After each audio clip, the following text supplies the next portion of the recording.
یعنی کہ اڈریا میں یہ کبھی نہیں ہوا کہ چیف جسٹس جو ہے وہ اس طرح کرتا دکھائی دیتا ہو کہ اس نے 9 رکنی بینچ بنایا ہو، اگلے دن 2 ججوں کے بارے میں اتنی باتیں آئی ہوں کہ انہوں نے وڈرا کر دیا ہو۔ جی بہت زیادہ پریشر بھی ہے لیکن مسلم لیگ نون اور اپوزیشن کی طرف سے نا پی ٹی آئی تو ساتھ کھڑی ہے بندیال صاحب کے، وہ تو کہہ رہی ہے بالکل ٹھیک۔ انٹرنیشنل ڈکلیئرڈ ہو گئے تھے کہ پاکستان سن 30 میں دنیا کی 20 جو G20 ہے ان میں شامل ہو سکتا ہے۔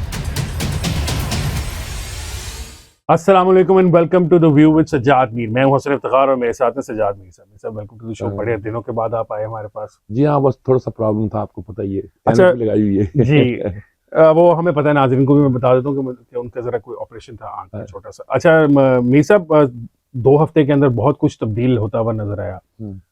حکومت جو ہے وہ جہاں پر بیک فٹ پر کھڑی تھی 2 ہفتے پہلے تک، ہم دیکھ رہے تھے کہ پنچنگ خان صاحب جو ہے ان کے پنچز کو بیک فٹ پر یہ وصول کر رہے تھے، لیکن ایک دم اب اگریسو ہو گئے ہیں۔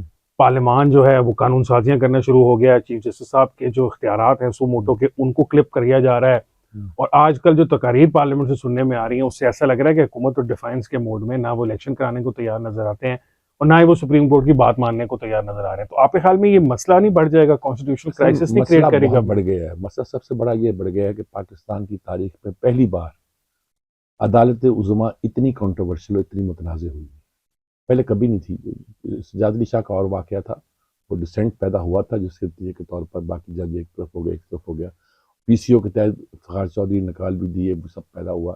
نہیں لیکن بھٹو صاحب کے دور میں بھی تو اسی طرح ہی ہوا تھا کہ ججوں کے درمیان میں ڈسینٹ تھا، وہ پوری طریقے سے ہونے سے پھر ایک جج کی چھٹی کرا دی گئی، ایک نہیں، وہ ریٹائرمنٹ کا چھٹی انتظار کرا دی کیا گئی، گیا۔ وہ میں اس پہ جاننا نہیں چاہتا کیا ہوا، وہ کہاں باہر گئے، باقی 4 تھے، 3 سندھی تھے، 4 پنجابی تھے۔ مصیبت یہ پڑ گئی تھی، اور وہ جو سندھی جج جن کو بہت تعریف کی جاتی ہے ان میں سے ایک آدھ تو بیچارہ بہت ہی مسکین سا جج ہے، میں زیادہ نہیں کہنا چاہتا۔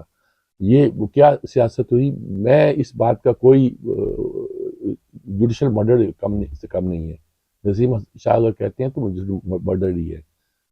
لیکن اگر یہ کہنا کہ بھٹو صاحب نے آرڈر نہیں دیے تھے، یہ غلط ہوگا۔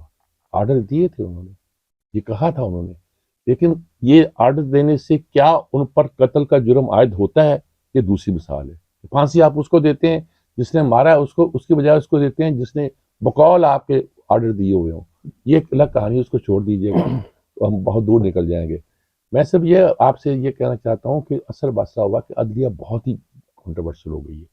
یعنی کہ عدلیہ میں یہ کبھی نہیں ہوا کہ چیف جسٹس جو ہے وہ اس طرح کرتا دکھائی دیتا ہو کہ اس نے 9 رکنی بینچ بنایا ہو، اگلے دن 2 ججوں کے بارے میں اتنی باتیں آئی ہوں کہ انہوں نے وڈرا کر دیا ہو، اس کے بعد 2 ججوں نے نوٹ آف ڈسینٹ اپنے دیے ہوں تو اس کو انہوں نے بینچ سے ان کی خواہش کے بغیر بینچ سے ڈراپ کر دیا ہو، وہ کہتے ہیں ہم ڈراپ نہیں ہوئے۔ یعنی کہ جسٹ عطر من اللہ کا جو نوٹ ہے وہ یہ نہیں ثابت کرتا کہ یہ بد انتظامی کی گئی ہے، وہ یہ سب ثابت کرتا بددیانتی کی گئی ہے، بددیانتی کے ساتھ ڈراپ کیا گیا۔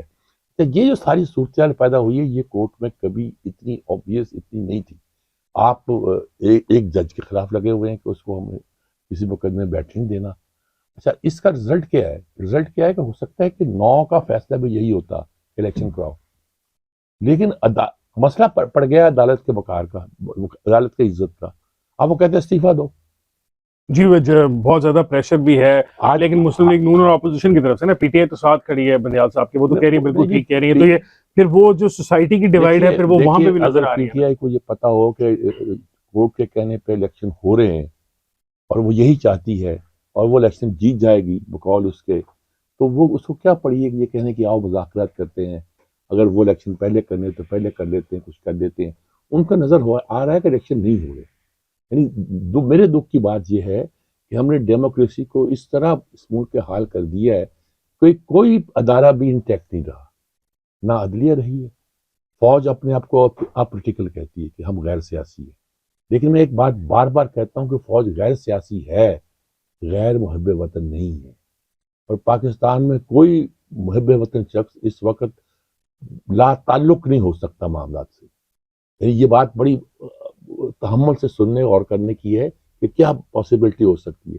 پارلیمنٹ ہے وہ بٹی ہوئی ہے، آپ نے آدھے بندے باہر ہیں، آدھے اندر بیٹھے ہوئے ہیں، اندر بندے بیٹھے ہوں گے کوئی پتہ نہیں چلتا وہ کیا کرنا چاہتے ہیں، اپنے آپ کو بچانا۔ دیکھیے جب نواز شریف کے خلاف انہوں نے دھرنا سو کالڈ 126 ڈیز کا دیا تھا تو پارلیمنٹ کھڑی ہو گئی تھی، ساری پیپلز پارٹی یہ وہ سب نے اکٹھے ہو کے ایک طرح سے اسٹینڈ لیا تھا، جس کے بعد اگر کوئی فوج کے بھی ارادے تھے یا فوج میں کسی کے ارادے تھے تو وہ ارادے بھی انہیں بدلنے پڑے تھے. تو یہ ہوتا ہے کہ پارلیمنٹ کی ایک اسٹرینتھ ہوتی ہے، وہ اسٹرینتھ بھی رہی ہے. عدلیہ کی جو اسٹرینتھ ہوتی ہے وہ اسٹرینتھ بھی نہیں ہے، مورل اسٹرینتھ نہیں ہے. قانون کیا کہتا ہے؟ قانون تو وہی کہتا ہوگا کہ جو چیف جسٹس کے یہ اختیارات ہیں وہ قانونی طور پر یہ کر سکتا ہے. قانون کہتا ہے، انصاف یہ نہیں کہتا. انصاف یہ کہتا ہے کہ آپ کو یہ یعنی کہ قانون کا عمل انصاف کے تقاضوں کے مطابق ہوتا ہوا دکھائی دینا چاہیے. وہ دکھائی نہیں دے رہا، پرابلم پیدا ہوا ہے. اچھا لوگ ہیں، یہ پھر ایک اور مسئلہ ہے. ہم کہتے ہیں جی عمران آ گیا تو وہ جو لوگ ان کے خلاف بولتے ہیں وہ کہتے ہیں یہ خرابی پیدا ہوگی ملک کے ساتھ، یہ فلاں لابی کام کر رہی ہے، فلاں انٹرنیشنل گروپ جو ہے وہ کام کر رہا ہے، انہوں نے اس ملک کی معیشت کو تباہ کر دی ہے، انہوں نے اس ملک کو ٹیررسٹ کو واپس لے آئے ہیں، یہ اگر آ گئے تو یہ باقی ملک کو بھی تباہ کر دیں گے. اور وہ کہتا ہے میں چھوڑوں گا کسی کو نہیں، ایک آمریت قائم کر دے گا. میر صاحب یہ تو وہ باتیں ہیں نا جو نہیں میں کہتا ہوں یہ کہتے ہیں. اگر یہ باتیں کہنے والا شخص اتنا پاپولر ہو کہ لوگ اس کے ساتھ ہوں، لوگ اتنے ساتھ ہوں کہ سب کو یقین ہو کہ وہ الیکشن جیت جائے گا، تو یہ تو بڑی خطرناک صورتحال ہوا کرتی ہے. نہیں لیکن میر صاحب وہ خان صاحب نے بھی تو ایک وائٹ پیپر جاری کیا نا، انہوں نے بھی تو کل کیا، انہوں نے بتایا کہ کیسے اس حکومت نے ایک سال میں اکانومی کا بھٹا بٹھا دیا اور یہاں پہ جو قوانین کی پامالی کی گئی تو اس طرح ان کی طرف سے بھی تو ہے. اگر میں بات کروں گا، اگر دلائل پیش کروں گا تو میں پارٹیشن نظر آؤں گا، کیونکہ میرے خیال میں جو آج اسحاق ڈار نے تقریر کی ہے اس نے اکانومی کا صحیح نقشہ جو تھا وہ کھینچ دی ہے کہ ہم دنیا کی 24ویں معیشت تھے، انٹرنیشنل ڈکلیئرڈ ہو گئے تھے کہ پاکستان سن 30 میں دنیا کی 20 جو G20 ہے ان میں شامل ہو سکتا ہے، اور آج 47ویں معیشت ہے. 47ویں پچھلے سال تھی، اس وقت پتہ نہیں اس سے بھی پیچھے ہو کتنی ہو. تو فیکٹس اینڈ فگر جو ہے وہ اس کو بہت طریقے ہیں اس کو دیکھنے کے. 2 سال مائنس گروتھ ریٹ جو ہے کورونا سے پہلے کر دیا تھا آپ نے.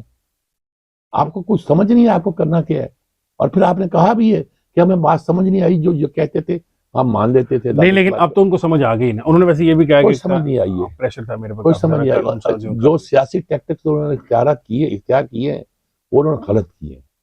اگر سیاسی ٹیکٹکس کا مطلب یہ تھا کہ وہ لوگوں کے زور سے انتخاب جیت سکتے ہیں اور اسٹیبلشمنٹ کو اپنا دشمن بنا کر اقتدار میں آ سکتے ہیں، تو ان کو غلط فہمی لگی ہے. نہیں لیکن میر صاحب عوامی جو نمائندہ ہے اس نے عوام کے ووٹوں سے آنا ہے نا، اسٹیبلشمنٹ کی نوٹ تو غلط ہے نا. ہٹلر عوام کے، اب میں بات اشارتاً کہہ چکا تھا، آپ نہیں مان رہے تو میں صاف کہتا ہوں ہٹلر کیسے آیا تھا. الیکشن ہارنے کے بعد ڈیموگوگ اسی طرح کی تقریر کرتا تھا، اس طرح عوام میں گیا تھا. اس طرح لوگ کہتے ہیں کہ جب وہ تقریر کرتا تھا، اور میں فکرہ نہیں کہنا چاہتا کہ جب عورتیں بیٹھی ہوتی تو کیا حال ہوتا تھا. اور اس زمانے کے بعد جب وہ آیا پاور میں تو جرمن قوم آج تک رو رہی ہے. پاپولر لیڈر تھا وہ. نہیں لیکن سر یہ دیکھیں نا، اب آپ ہٹلر سے موازنہ کر رہے ہیں، عمران خان صاحب کا سیاسی موازنہ کر رہے ہیں. میں کوشش کر رہا تھا کہ میں یہ بات پاپولیرٹی آپ اس کی اصل میں آپ ان کا موازنہ شاید نہیں کر رہے ہیں، آپ پاپولیرٹی کے ایک آدمی کا پاپولر ہونا اور اگر اس پاپولیرٹی کے ساتھ یہ ٹریٹ وابستہ کر دیے جائیں کہ وہ ایک متکبرانہ. تو میر صاحب بجائے اس کے کہ ہم ان کے متکبرانہ رویے کو کم کرنے کی کوشش کریں یا ان کو کسی طریقے سے انگیج کیا جائے عمران خان صاحب کو کہ وہ اس کے اوپر کام کریں، ہم ان کا راستہ تو نہیں روک سکتے نا. عمران یا حکومت، آپ کو پھر یہ ماننا پڑے گا کہ عمران خان یا تو ملک دشمن ہے یا نالائق ہے. اس کا کوئی سیاسی اقدام جو ہے وہ ملک کی بہتری کے لیے نہیں گیا. آپ کو یہاں یہ ماننا پڑے گا. آپ مجھے اس طرف کیوں لا رہے ہیں؟ میں اس طرف نہیں آنا چاہتا. میں جو بات کرنا چاہتا ہوں وہ یہ ہے کہ جس ملک میں جو حال ہوئے ہیں اس میں سب کا قصور ہوگا، لیکن عمران کا قصور اس ایک سال میں سب سے زیادہ ہے.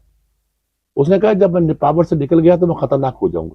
وہ ہو گئے نا خطرناک. دیکھیں ابھی تو تمام ادارے ملک جو ہیں وہ بیک فٹ پہ ہیں، عمران خان صاحب پریزیڈنٹ ہیں. یہ کوئی اچھی بات ہوتی ہے؟ یہی تو خطرناک بات ہے، خطرناک ہو گیا. اب خطرناک آدمی کو کیا کرے، چھوڑ دیں، تباہی مچاؤ. ایک آدمی خود کہتا ہے میں خطرناک ہو گیا ہوں. میر صاحب دیکھیں نا، پھر سیاست جو آپ نے بالکل بات ڈیموگوگس کی بھی کی، اور وہ سیاسی پروڈکٹ ہوتے ہیں پھر سیاست کے آتے ہیں. اب دیکھیں نا، اگر امریکہ کے اندر ڈونلڈ ٹرمپ جیت سکتا ہے اور اس کا راستہ تو روکا نہیں گیا نا، وہاں پہ لگ سکتی ہے، وہ جیل میں بھی جا سکتا ہے. وہ تو پھر بعد میں کانسیکوینسز ہیں نا، اس کے اقتدار کے کانسیکوینسز وہ جیت سکتا ہے نا. یہ اسی ماڈل پہ کام کرتے ہیں، سوشل میڈیا کے ماڈل پہ. اس پہ سوشل میڈیا کے ماڈل پہ یہاں تک کہا گیا کہ یہ پوٹن نے سارا چلایا ہوا تھا.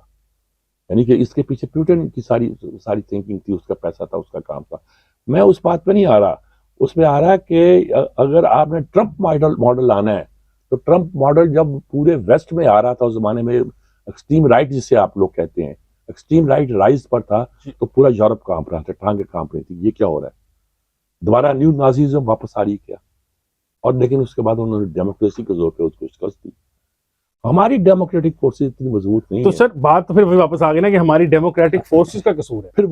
پھر وہی ہوگا جو ہوتا ہے. ڈیموکریٹک فورسز جب کمزور ہوتی ہیں تو میں نے آپ سے عرض کیا وہ قوتیں جو غیر سیاسی ہیں, وہ غیر سیاسی تو ہیں, غیر محب وطن نہیں. لیکن اچھا میر صاحب, یہ بات میں بہت پچھلے دنوں سے کافی زیادہ سن بھی رہا ہوں اور بازگشت بھی ہے ساری بات کی جو میں نے کہی آپ نے پہلے بھی کہی, آپ نے ہمارے پروگرام کے اندر آج سے تقریباً مہینہ پہلے کی بات ہے, شاید 3 ہفتے پہلے کی, اس میں بھی آپ نے بات کہی, اور obviously اس کے بعد سے لے کر اب تک کافی زیادہ اس گونج میں اضافہ ہوا ہے.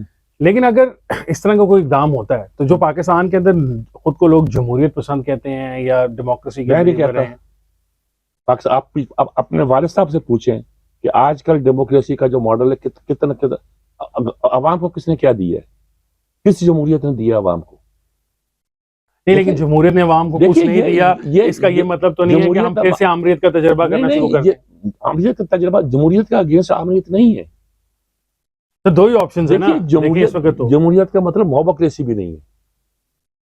یہ موبوکریسی ہو گیا امبو کا, گروہ کا, ایک ہجوم کا, ایک ریلا, اور ریلے کے ذریعے سے اب لپیٹ کے لے جانا اور کہنا کہ یہ انقلاب بھی نہیں ہے. یہ نہیں تو لیکن اسٹریٹ پالیٹکس, پاور پالیٹکس, یہ سارا کچھ تو یہی ہوتا ہے نا کہ آپ پاور اپنی جو ہے اس کے تحت, اور پھر obviously پھر ووٹ بھی کرتے رہے, تماشا دیکھتے رہے, پھر وہ قوتیں جو اس کو روکنا چاہتی ہیں وہ اپنا کام کریں گی. اگر آپ اس بات کو نہیں, اگر آپ ڈیموکریٹک طریقے سے اس قوت کو نہیں روک سکتے, اور لگتا ہے نہیں روک سکتے, تو پھر آؤٹ آف دی باکس کچھ ہوگا جو نہ آپ کو ایکسیپٹیبل ہے نہ مجھے. اچھا میر صاحب, یہ اب آؤٹ آف باکس والے کی بات بھی کر لیتے ہیں. اب ہم ماشاء اللہ کی طرف نہیں جاتے, خان صاحب کی طرف واپس آ جاتے ہیں. ان کو کچھ سزا دلوانا, نہ اصل مسئلہ کیا ہے, پچھلے 1 سال سے لگ رہا ہے, ہر بار ہم بیٹھتے ہیں خان صاحب بات کرتے ہیں, ملک اور مسئلہ کوئی نہیں ہے. نہیں, اب مسئلہ ملک کا اس وقت تو سب سے بڑا وہی ہے, اس وقت آپ سے سیاست ہی سے تمام معیشت اور سب کچھ جڑے ہوئے ہیں. جب معیشت میں آپ کی معیشت ٹھیک ہوگی تو سیاست ٹھیک ہوگی. آپ کے ہاں سیکورٹی کا مسئلہ طے, آج آپ کی نیشنل سیکورٹی کونسل نے کہہ دیا کہ ہم نے جو بندے لا کے بسائے ہیں وہ غلط کیے ہیں. تو سر وہ تو ہمارے جیسے لوگ تب بھی کہہ رہے تھے کہ آپ غلط حرکت کریں گے, ہماری کسی نے سنی نہیں. عمران آج بھی کہتا ہے کہ اگر یہ نہیں کرو گے تو آپ مارے جاؤ گے. کہتا ہاں انہوں نے ہم سے کہا تھا 45,000 لوگ آپ کے واپس لو, ہم نے واپس لیے, ہم ان کو سب, میں چلا گیا پھر لوگوں نے بنایا نہیں. وہ یہ کہانی بنا دیتی ہے. نہیں لیکن سر دیکھیں نا, اب یہ والا بات بھی ہے کہ اگر یہ غلط فیصلہ تھا اور اس کی سزا کسی کو ملنی چاہیے, تو اس کا بھی کچھ طریقہ کار ہوگا, کوئی ڈیموکریٹک پروسیس کے تھرو سب مل کے بیٹھے ہوئے فیصلہ کریں گے. ڈیموکریسی چھوڑ دیں. اب ہم مجھے ڈیموکریسی چھوڑ دیں, کیونکہ ڈیموکریسی کے معنی پاکستان میں پتہ نہیں کیا دیے جاتے رہے. یہاں ڈیموکریسی مطلب اشرافیہ کی حکومت ہے اور کچھ نہیں ہے. اس بات سے تو میں آپ سے اگری کرتا ہوں کہ یہ صحیح بات ہے کہ اشرافیہ کی حکومت ہے. جیسے پہلے جاگیردار قابض تھے ہمارے اقتدار پہ, وہ نہ لینڈ فارمز ہونے دیتے تھے نہ کچھ اور ہونے دیتے تھے. کئی برس وہ کھا گئے ہمارے. اس کے بعد ذرا یہ شہری انڈسٹریلسٹ آئے نا, اس کے بعد نیشنل برجوازی جسے کہتے ہیں, بہت سے میں نے انقلابی لوگوں کو یہ سنا کہ تم لوگ کیوں سپورٹ کر رہے ہو نواز شریف کو. انہوں نے کہا کہ نیشنل برجوازی جو ہے جاگیردار سے بہتر ہوتا ہے, تو وہ نیشنل برجوازی بھی آپ نے پکڑ لیا. اب کیا آیا ہے آپ کے یہاں؟ اب اس سے بھی اگلا سر, اب تو ریئل اسٹیٹ والے آ گئے ہیں نا. اب تو جمہوریت ساری ریئل اسٹیٹ والوں کے پاس.